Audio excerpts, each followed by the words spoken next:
আমরা চেষ্টা করব মুক্তিযোদ্ধাদের বিষয়টাই সুরাহা করার জন্য সর্বাত্মক চেষ্টা করা হবে, যাতে সত্যিকারের মুক্তিযোদ্ধারা সম্মানিত হন, তারা যেন বরিত হন, সবাই যেন তাদের এই যে যুদ্ধের অবদানটা স্মরণীয় বরণীয় করে তারা রাখতে পারে। তাদের ভাতার বিষয়ে কি কোনো সিদ্ধান্ত আসতে পারে?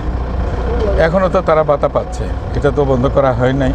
সুতরাং আমরা যতক্ষণ পর্যন্ত এই বিষয়ে একটা কাজ হচ্ছে এখানে ওই বিষয়ে আমরা পরে কথা বলব। অনেকেই স্যার আসলে দাবি করছেন যারা আসলে ভারত থেকে সনদপ্রাপ্ত, এই বিষয়টা নিয়ে আসলে আপনারা কোন প্রক্রিয়া সেটা যাচাই করবেন? কোন প্রক্রিয়া অনেক কটা প্রক্রিয়ায় নিষেধ করা হয়েছে,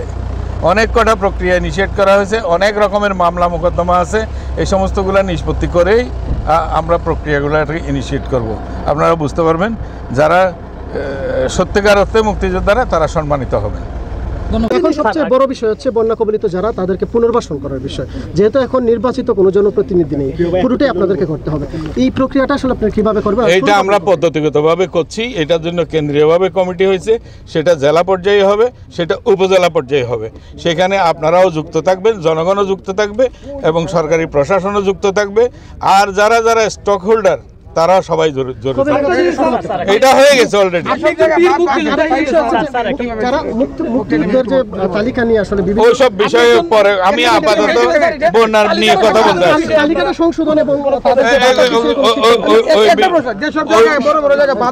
একটু সাইড দেন ভাই, একটু সাইড দেন, ওই জায়গাটা ওই বিষয়ে পরে কথা হবে আপনাদের সাথে। আমি আপাতত বন্যার বিষয়টা নিয়ে দেখাশোনা করতে আসছি এবং সরজমিনে দেখতে আসছি আপনাদের। একটু সাইড দেন, না হলে কিন্তু ইয়ে করতে পারবেন না। ঠিক আছে।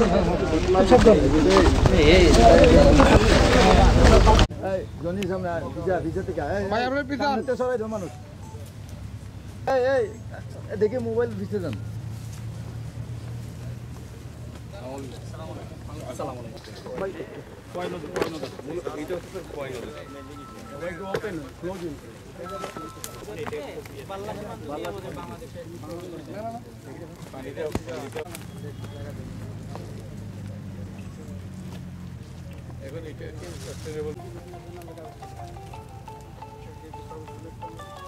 আমরা স্যার ওই ফাটটা ওই জায়গাটা ফাটলে স্যার আমরা যে এই ফাটটা তো অনেক জায়গা স্যার, অনেক জায়গা স্যার, এখানে ব্লক আছে স্যার।